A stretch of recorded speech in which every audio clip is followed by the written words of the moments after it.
blood had all been wiped out and everything had been cleaned, right? See what happened that when Jessica she was shot at and she fell down. When she fell down in the room, there were a couple of people. Beena and Malini were there. Beena's husband, who was supposed to fly out the next day, as you know, he could not do it. He was going around the world trip he was supposed to take. So they were there. So that time, the body had to be, she had to be picked up and removed. Somebody told कि इसको clean कर दो. Somebody said. I don't think it was Beena Ramani who said that इसको साफ कर दो. So it just happened. I will not say that anybody was trying to clean, and cleaning the blood actually doesn't mean anything, frankly. In the larger scheme of investigation, trial and evidence as it unfolds or as it is produced in the court, it did not have much of value. The circumstantial evidence were plenty to inform or perhaps to place on record how it happened, and all those things were very different. So by the time we were there, yes, the place was cleaned, and we had not been able to recover one of the pellets, the empties as we call it. 2-3 empties were lying there on the spot, and that was recovered. So scene of crime was actually not disturbed as such. I don't really give much of importance to it. Okay. Far more important was those people who were eyewitnesses. And it is fact that they were heavily influenced and heavily kind of coerced by the people who were in power that time. But then Beena and Malini and her husband, Beena's husband, I think all of them were able to say the major part, a substantial part of the information. Because what happened? While this incident took place, and then as you know that he demanded alcohol. And that time Jessica said that there is no alcohol. Then he said that for a sip, I'll pay 1,000. The word sip also. That's correct. That also came, and as if sip from the mouth kind of thing, he said it. And his friends, they were there on that And he spot. was drunk. He was totally drunk. He was really drunk. And then that was the situation. And then Shayan Munshi, who was a small-time actor and who was with Jessica. And as you know, both were bartenders. Yeah. And of course, what Shayan did was something horrifying. He was a nasty character, and let me tell you very frankly, because he did not support the case at all. While they were together like twins in that situation. Okay. How was the bar shaped? Like, was it a horseshoe? Yes. मतलब ये दोनों पास में थे दोनों? वो दोनों बार के पीछे थे. सिर्फ ये दोनों? हाँ, बार के पीछे थे, और बार का the items had been over finished. There was nothing much left in it. Actually, she couldn't even give, right? Unless वो कूपन देते हैं, तब तक वो drinks नहीं दे सकती थी. कुछ ऐसे था ना? नहीं, drink was not there. Drink was not there, but they were having a little drink. Okay. They were having, that is how this sip and all that stuff came. So drink was not there. It was about 2 o'clock. So by then it was Party being was cleaned. wrapping Party up. was over, as it was a typical scene of a late night party being over. Okay. And this fellow demanded drink. So that was the trigger point on which he shot her. And he was drunk. Obviously he was drunk. And his friends were hanging around. So that is what situation was. So Shayan Munshi, did he try to pick her up, stop? कुछ नहीं कर पाया. शयान मुंशी ने कहा, he said it. ऐसा नहीं, शयान मुंशी के statement पे तो हमने FIR लॉन्च किया. हाँ, correct. Yeah. He was taken, Shayan Munshi, we took him to this place, the other hospital, which is next to my home incidentally. So Shayan Munshi's statement was that time truthful. There was no issue at all. He spoke whatever he saw. Now what happened that then Beena Ramani came and she tried to stop him, and he was running away. She followed him, Manu Sharma, till the gate, and he escaped. So she tried, and he was carrying the weapon. The weapon was in his hand. So that way, I would say that Beena acted brave from that point of view. She caught him by the collar or something and she asked tried him to physically stop him also. She tried to physically stop. He did not stop. He got scared also that time, and then he escaped. So this entire situation was captured very well by us.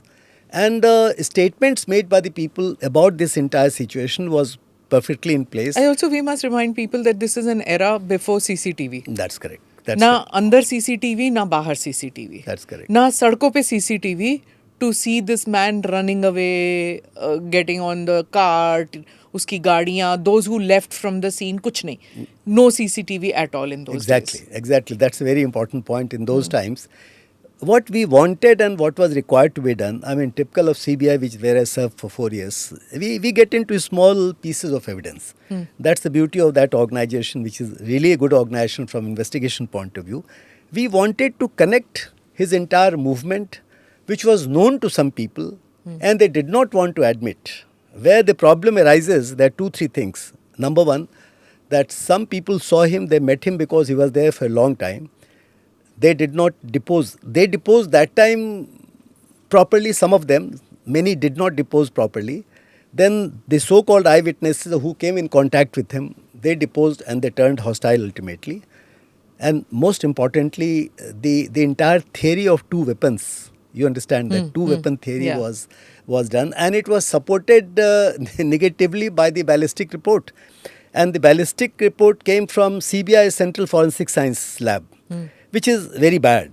And we found one of the leading ballistic experts of the country to be compromised. It appeared, and I think it was correct. So all these things you divide in 3 parts. That is, those people who were there in the night and they came across these characters, they should have deposed properly. Those people who were eyewitnesses, eyewitness means they contacted, they saw him running, saw him killing, or saw him being there, all that stuff. That is second. And those who were circumstantial witnesses and technical witnesses, and they got compromised. You understand? All these things are very important. 35 witnesses turned hostile. It must be the only case, perhaps such talked about case where 35 witnesses, they turned hostile. They were declared hostile by us in the court of law, and the cases still are going on. Shayan Munshi is definitely one of the most prominent ones who turned hostile, and it included important people, surprisingly. So the entire criminal justice system went to winds, so far as Jessica Lal case is concerned, and that's the saddest part of the story. Another very important thing, which is for viewers to understand, that although these witnesses turned hostile, based on circumstantial evidence which were there in plenty with us, the Sessions Court let him go. I mean, Manu Sharma was let off, as you know. And based on the same evidence, I give all credit to Justice R.S. Sodhi, who finally decided the case in our favour, High Court of Delhi, and he was convicted. There, he relied upon those part of evidence which were substantially establishing this case. And the remaining part of evidence which they lied, he rejected, which doesn't happen. So a new trend started from that point of view. And the case came in our favour ultimately. But what was this collective amnesia jo hua tha of these eyewitnesses who just became all silent about the bureaucrats and the police people who were there and about the important people? What was this omerta code कि हम एक दूसरे के बारे में बताएंगे नहीं? ये क्या तरीका था? That speaks volumes about Delhi's or perhaps metropolitan cities so-called elite socialites. I think that is what the hollowness of these cities. These characters, who is who, that comes in the open. This case, perhaps one of the lasting things is, number one, that yes, there was a big demand for justice. As you know, Barkha came out and others came out and they started off a kind of campaign, which is good. Although campaign doesn't result in any kind of conviction. The conviction was based on the same evidence which we collected. But then yes, that kind of interest of the people, and nationally something happened, you understand. And nationally these people were exposed also. They were exposed because of their hollowness of their personality. What kind of people are they? Such important people in the society, they should have come out very clearly what they saw and what happened to on that night. But they didn't want. They want to shy away. Were you shocked at that time that such important... Those were faces that we were seeing every day on page 3. That's correct. I think page 3 culture got a big hit with the Jessica Lal case. Thoda bahut to kam hua. But these were supposedly the big names of society at that stage. What was going on in your mind? That why are they not talking? Why are they not telling what they actually saw? Were they scared? What was the political pressure on them? Yes, the political pressure, not political I would say, but the pressure of one particular family or two particular families. For example, DP Yadav and Vikas Yadav. I was sitting in my office and in police headquarters, and suddenly Vikas Yadav appears along with his father, and the entire media is there that time. And he had obtained a bail from Northeast, some remote court in the Northeast of India. He got a bail and he came and surrendered himself. You understand? And his father, of course, is hanging around. The way his family, I mean Manu Sharma's family, his father and others, they planned the entire escape is mind-boggling. And a lot of very important people in that escape scene also, let me inform you, besides on the spot, when he was trying to escape, and meanwhile, the main person to whom they had handed over the weapon, you know the story of the but tell it. It's there in the book, but still. Weapon was given to a gentleman who had come from USA, and the uncle of Manu Sharma, brother of Vinod Sharma, who was of course the son-in-law of one president of India also. And then he and that person was carrying weapon. They connived, and the weapon ultimately, as we understand, was thrown in the river. That's what they say, because the weapon was taken, the person went to Manali and all. But he had to escape. He had to go away from India. And that period they wanted to buy. And for variety of preparations that they wanted to do with regard to concealment of evidence or with regard to kind of harboring the main culprit, his escape in various locations in Punjab and all that. So 1, 2, 3, 4, we were on the chase. Our team was on the chase and we caught him very fast. But that particular period, lot of very important people again came in picture. And then by the time we caught him, the weapon had gone. The person who had kept the weapon, he also went away. So you understand, these things, all these things brought into our investigation fold large number of very, very important people from various walks of life. Did it shock you at that time? Very shocking. It was very, very disappointing. It was very shocking, and far more shocking was when the trial took place. Yeah. And during the trial, whatever they had said, they resiled from all those statements. That was still more shocking. That how could they do it?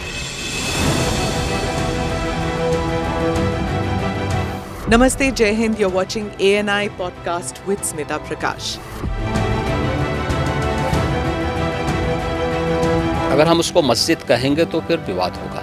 The issue is, टूटा है क्या भारत? 400 पार का मतलब ये है कि संविधान खतरे में है। क्या हम लोग ये निर्देश देते हैं कि फला को गिरफ्तार करके जेल डाल दो? वही तो कह रहे हैं सब। ये बेबुनियाद निराधार आरोप। सच्चा सुनना चाहो देखो स्मिता प्रकाश ANI, it does not lie.